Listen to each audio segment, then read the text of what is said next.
Yan, good morning. Dito tayo ngayon papunta ng Viper's Peak. Dito sa May Turil. Yan, may kaibigan tayo.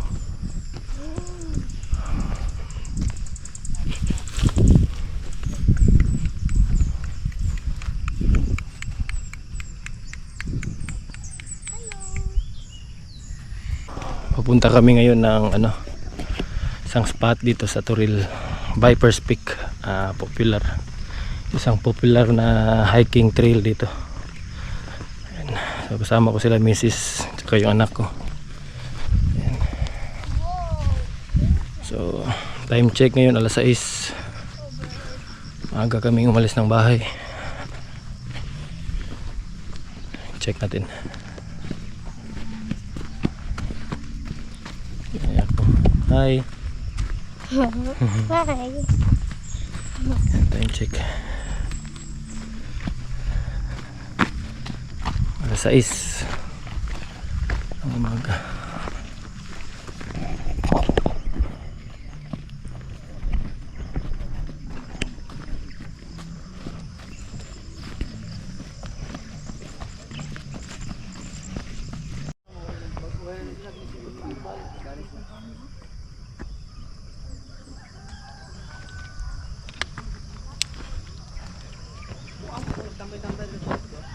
Tumban lang tukhan, no?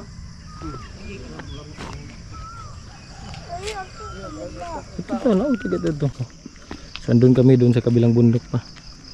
So pababa and then paakyat naman tayo. So maghahanap din tayo ng ahas ngayon. So most likely kaya tinatawag siyang Viper's Peak, maraming viper dito. So i-check natin yung ahas, kung anong ahas yung andun. Meron daw ahas kasi doon sa puno na tinatambayan doon sa may area ng peak. Ayan, Viper's Peak. So based sa picture na nakikita natin online, most likely T-sub yun siya. So Tropidolemos subalanatus. Ayan. Kasi mga ganito mahilig sila ganyan, yung mga ilalim ng mga puno. Ayo pag sige lang, sige naog, lingkod lang diri, ayo gagi sa diya. Sige. Yan, nahirapan yung anak. Yes, kayo, big step kayo, no? Sige. Apoy mo sing sa nila. Sige na, sunod sa mama. Go. I-check natin yung mga dito, mga puno dito, baka may mga naliligaw na ahas.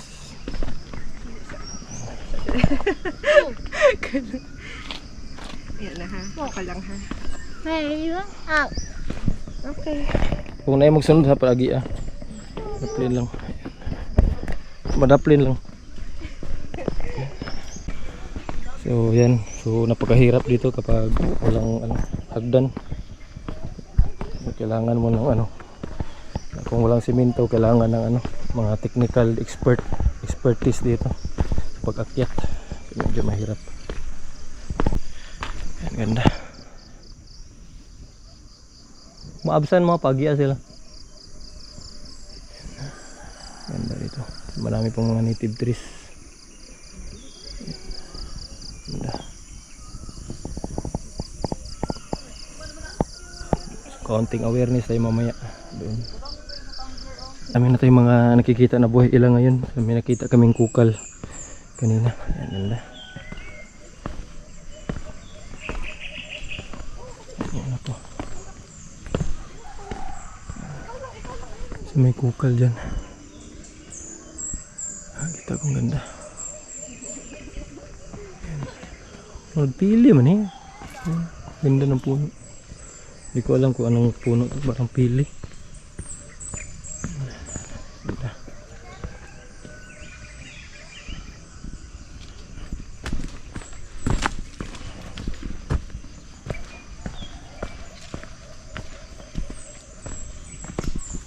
Medyo malinis yung paligid. Wala masyadong basura. Pero merong kaunti, pero at least mini-maintain ng mga tao dito, yung mga andun sa taas kanina.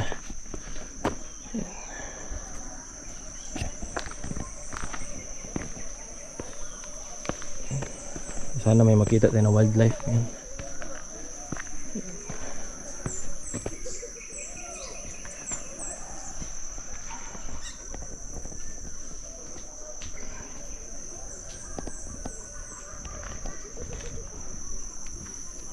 mga ganito mga vegetation, medyo maraming mga viper naka dito, nakatago. Ang ganda ng native na, sabi ni Dave, saging-saging.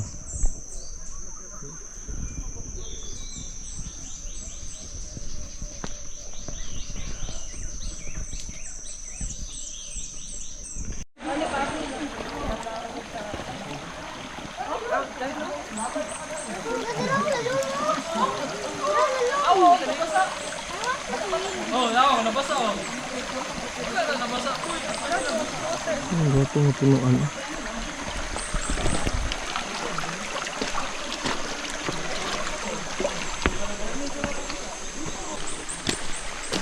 Ang ganda ng puno ito.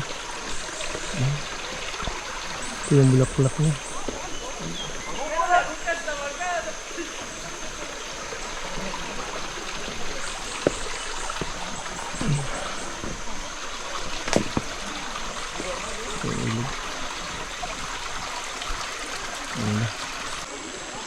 Kada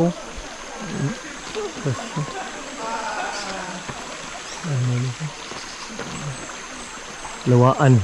Ayan, lawaan. Paraan ng lawaan. Ayan. Laki ng lawaan.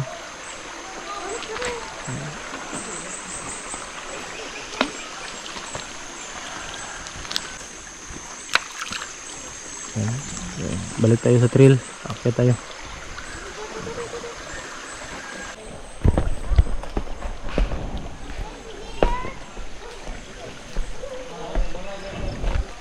Okay.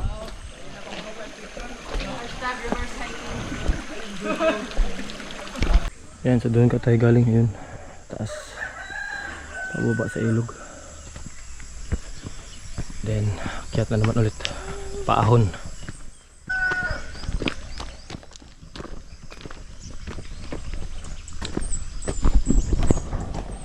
Kitong bil. Biga.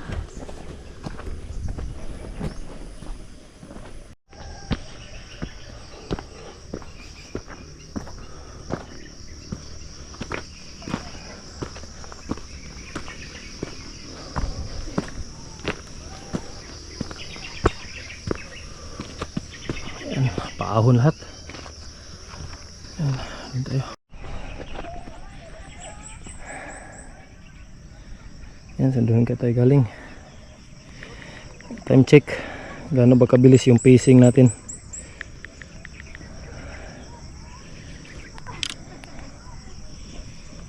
Yan, 6:56, wala 7 na. Ano sa to? Skink? May nakita daw silang skink daw. Naghanap tayo ng ano ngayon, ahas or ano.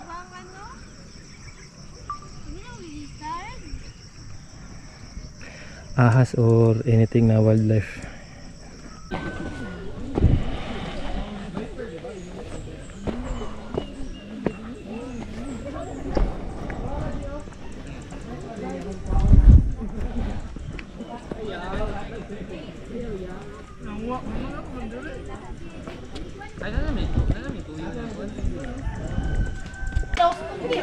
Okay, nakarating na tayo sa Viper's Peak mga idol.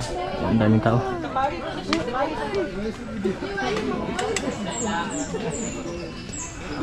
So ito yung T-sub dito. Ang nakita natin. Puno naman sa naitas. So dalawa pala yung dalawa yung T-sub dito. Ayan.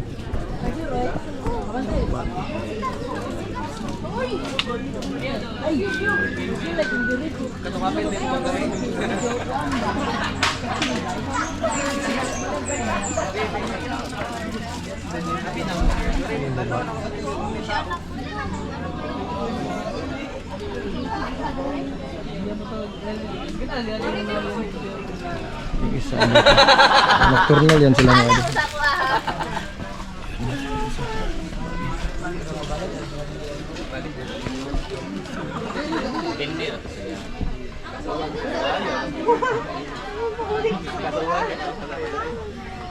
Ayun, taga-pinalit sa ko.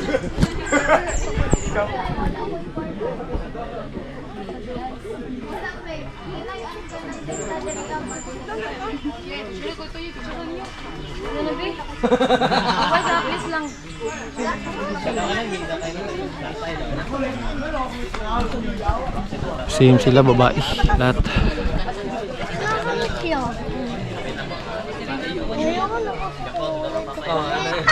Baba na naman tayo. Dalawa lang po talaga yung ano nila dito. Isab.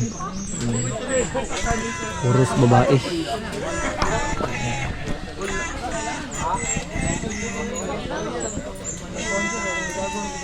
Maliit.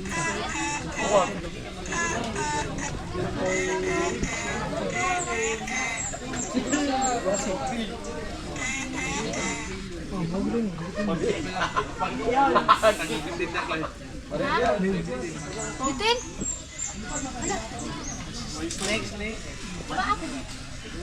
Mo ba nang tawag sa viper no? Oh. Babae. Ah, di ba na sila mulukso? Ha? Bili na sila mulukso. Kasi na siya na ano? Viper. Ayun viper pick ang tawag niya. Buti ba yung forma mo na? Siyo pangita na to wala na diri ay. Tawag sa viper mo.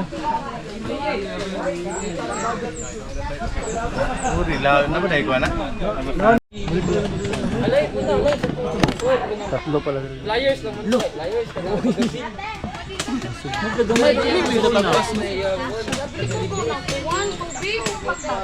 Ano ka? Asa tama na oh?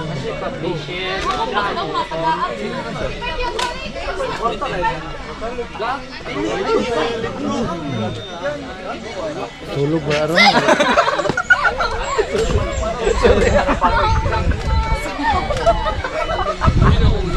Tingala ganyan mga pirmi sa diri. Mas malaki pala dito.